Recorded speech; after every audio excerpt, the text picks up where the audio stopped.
Hi welcome to my kitchen. Hi friends, ಇವತ್ತು 1 kg chocolate flavour cake ಹೇಗೆ ಮಾಡೋದು ಅಂತ ತೋರಿಸ್ಕೊಡ್ತೀನಿ. ತುಂಬ ಸ್ಪಾಂಜಿಯಾಗಿ ಸಾಫ್ಟಾಗಿರುತ್ತೆ. ಯಾರು ಬೇಕಾದ್ರೂ ಮಾಡ್ಕೋಬೋದು, ಏನು ಬೀಟರೇ ಬೇಕಿಲ್ಲ. ಹ್ಯಾಂಡ್ ವಿಸ್ಕರ್ ಇದ್ದರೆ ಸಾಕು, ಅದರಲ್ಲೇ ಮಾಡ್ಕೋಬೋದು. ಹೇಗೆ ಮಾಡೋದು ಅಂತ ತೋರಿಸ್ಕೊಡ್ತೀನಿ. ಇದು ಪಾತ್ರೆ ನಾನು 3 ಇಂಚಿಂದು ಒಂದಿದೆ ಸ್ಟೀಲ್ದು, ಇನ್ನೊಂದು ಸಿಲ್ವರ್ದು 2.5 ಇಂಚಿಂದು ಒಂದಿದೆ. ಇದು 1 ಮುಕ್ಕಾಲು kg ಕೇಕ್ ಮಾಡ್ಬೋದು ಇದರಲ್ಲಿ. ಇದು 1/4 kg ಮಾಡ್ಬೋದು. ಇದು 2.5 ಇಂಚಿದೆ.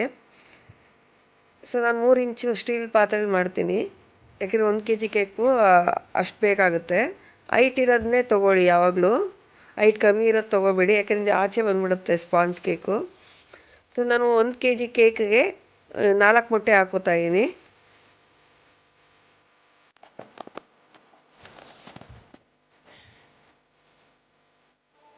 ಇದು ಹ್ಯಾಂಡ್ ವಿಸ್ಕರಲ್ಲಿ ನೀಟಾಗಿ ಬೀಟ್ ಮಾಡ್ಕೊಳ್ಳೋಣ. ಏನು ಮಿಷಿನೇ ಬೇಕು ಅಂತ ಏನಿಲ್ಲ, ಎಲ್ಲರ ಮನೆಯಲ್ಲೂ ಮಿಷಿನ್ ಇರಲ್ಲ. ಈಗ ಫಸ್ಟ್ ನಾವು ಟ್ರೈ ಮಾಡ್ತಾಯಿದ್ದೀವಿ, ಎಲ್ಲ ಚೆನ್ನಾಗಿ ಬಂದಮೇಲೆ ತೊಗೊಳ್ಳೋಣ ಅನ್ನೋರು ಇರ್ತಾರೆ. ನಾನು ಅಷ್ಟೇ ಫಸ್ಟೆಲ್ಲ ಕೈಯಲ್ಲಿ ಟ್ರೈ ಮಾಡೇ ಆಮೇಲೆ ನಾನು ಮಿಷಿನ್ ತೊಗೊಂಡಿದ್ದು. ಸೊ ನಾನು 1/4 ಕಪ್ಪಷ್ಟು ಇದು ಎಣ್ಣೆ ಹಾಕ್ಕೊಳ್ತಾ ಇದ್ದೀನಿ. ನಾವು ಏನು ಹಸಿಟ್ಟು ತೊಗೋತೀವೋ ಅದ್ರಲ್ಲಿ 1/4 ಭಾಗದಷ್ಟು ಎಣ್ಣೆ ಹಾಕ್ಕೋಬೇಕು. ಇದು 125 mlದು ಈ ಬಟ್ಲಲ್ಲೇ ಹಾಕೋತಾ ಇದ್ದೀನಿ ನಾನು. ಸಕ್ಕರೆ ನಾನು ಮೊದಲೇ ಪುಡಿ ಮಾಡ್ಕೊಂಡು ಇಟ್ಕೊಂಡಿದ್ದೆ, ಫಸ್ಟೇ ಒಂದು ಸತಿ ಕೇಕ್ ಮಾಡಿದಾಗ ಅದರದ್ದು ಉಳ್ಕೊಂಡಿತ್ತು, ಅದನ್ನೇ ನಾನು ಜರಡಿ ಮಾಡ್ಕೊತಾ ಇದ್ದೀನಿ. ಸೊ ಫ್ರೆಶ್ಶಾಗಿ ನೀವು ಪೌಡ್ರ್ ಮಾಡ್ಕೊಳ್ಳೋದ್ರಿಂದ ಚೆನ್ನಾಗಿ ಪೌಡರ್ ಆಗಿರುತ್ತೆ. ಇದಾದರೆ ಸ್ವಲ್ಪ ಗಟ್ಟಿ ಗಟ್ಟಿ ಆಗಿರುತ್ತೆ. ಸೊ ನೀವು ಯಾವುದನ್ನೇ ತೊಗೊಂಡ್ರೂ ಜರಡಿ ಮಾಡಿದರೂ ಸಹ ನೀವು ಈಗಲೂ ಜರಡಿ ಮಾಡ್ಕೋಬೇಕು.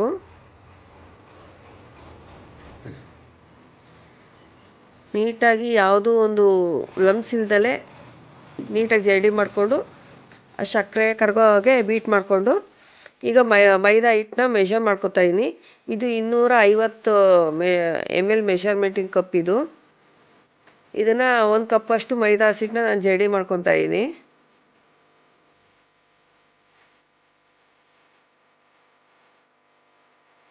ಇದಾದಮೇಲೆ cocoa powder 2 spoon cocoa powder ಹಾಕ್ಕೋತಾ ಇದ್ದೀನಿ.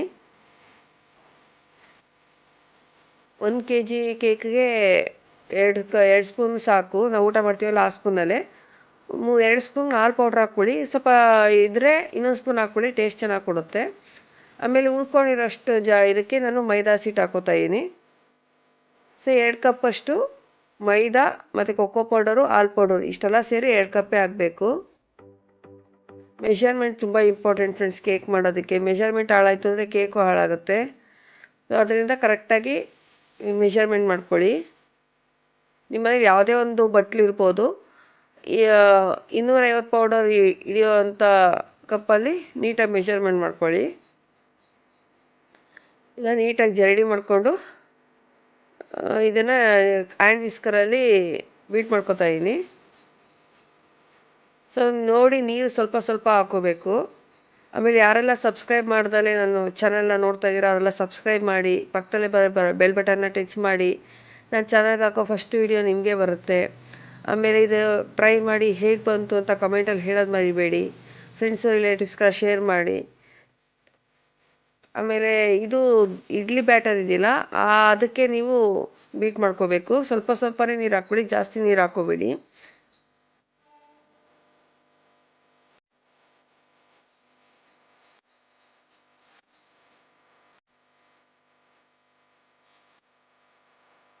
ಆಮೇಲೆ ನೀವು ಪಾತ್ರೆಗೆ ಮೊದಲೇ ಒಂದು ಎಣ್ಣೆ ಹಚ್ಬಿಟ್ಟು ನೀಟಾಗಿ ಬಟರ್ ಪೇಪರಿಂದ ಹಾಕಿಟ್ಕೊಂಬಿಡಿ. ನಾನು ಹಾಕ್ಕೊಳ್ಳೋದನ್ನ ಮರ್ತುಬಿಟ್ಟೆ, ಅದಕ್ಕೆ ಈಗ ಹಚ್ಕೋತಾ ಇದ್ದೀನಿ.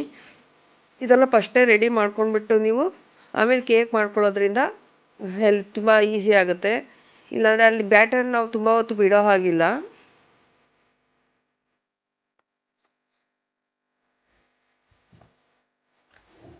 ಆಮೇಲೆ ಕೇಕು ಮಾಡೋಕ್ಕೆ ಬರದೇ ಇರೋರಿಗೆ ತುಂಬ ಕಷ್ಟ ಅಂತಲೇ ಅನಿಸೋದು. ಯಾಕೆ ನಾನು ಕಲಿಯೋವರೆಗೂ ಅದು ತುಂಬ ಕಷ್ಟ ಅನ್ನಿಸ್ತಾ ಇತ್ತು. ಎಷ್ಟು ಸತಿ ಟ್ರೈ ಮಾಡಿದರೂ ಅದು ಬರ್ತಾನೇ ಇರಲಿಲ್ಲ. ಸೊ ಟ್ರೈ ಮಾಡ್ತಾ ಮಾಡ್ತಾ ಮಾಡ್ತಾ ಈಗ ಸಕ್ಸಸ್ ಆಗಿ ಬರುತ್ತೆ. ಆಗಲೇ ನಾನು ಸುಮಾರು ಒಂದು 3 ವರ್ಷದಿಂದ ಮಾಡ್ತಾಯಿದ್ದೀನಿ ಕೇಕು.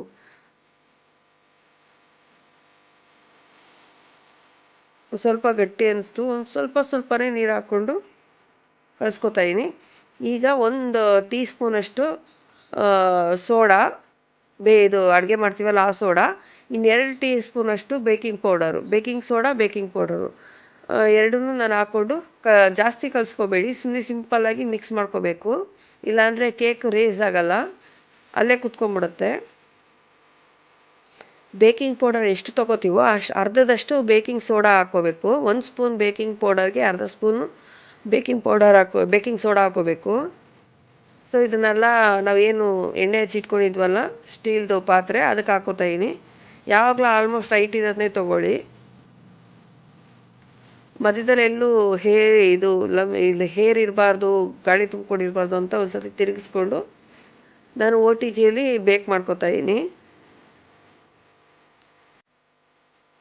180 ಡಿಗ್ರಿಲಿ ಇಟ್ಕೊಂಡಿದ್ದೀನಿ. ಆಮೇಲೆ ನಾನು 2 ರಾಡ್ ಆನ್ ಮಾಡ್ಕೊತೀನಿ. ಆಮೇಲೆ ನಾನು ಇದನ್ನ 1 kg ಕೇಕ್ ಅಲ್ವಾ, ಒಂದು 50 ನಿಮಿಷದಲ್ಲೆಲ್ಲ ಆಗೋಗುತ್ತೆ ನಂದು. ಸೊ ಈಗ ಆಗಿದೆ.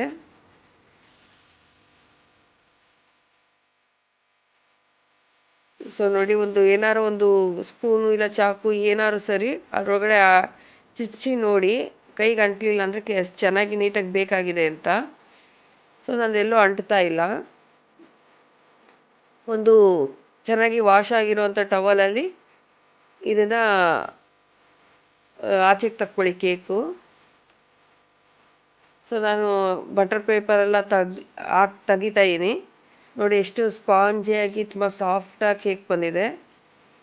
ಒಂದು ಸತಿ ಟ್ರೈ ಮಾಡಿ. ಒಂದು ಸತಿಗೆ ಬರೋಲ್ಲ, ಸೊ ಬರೋ ತನಕ ಒಂದು ಸ್ವಲ್ಪ ಟ್ರೈ ಮಾಡ್ತಾಯಿರಿ, ಯಾಕೆಂದರೆ ಮೆಜರ್ಮೆಂಟ್ ಎಲ್ಲ ಇಂಪಾರ್ಟೆಂಟು.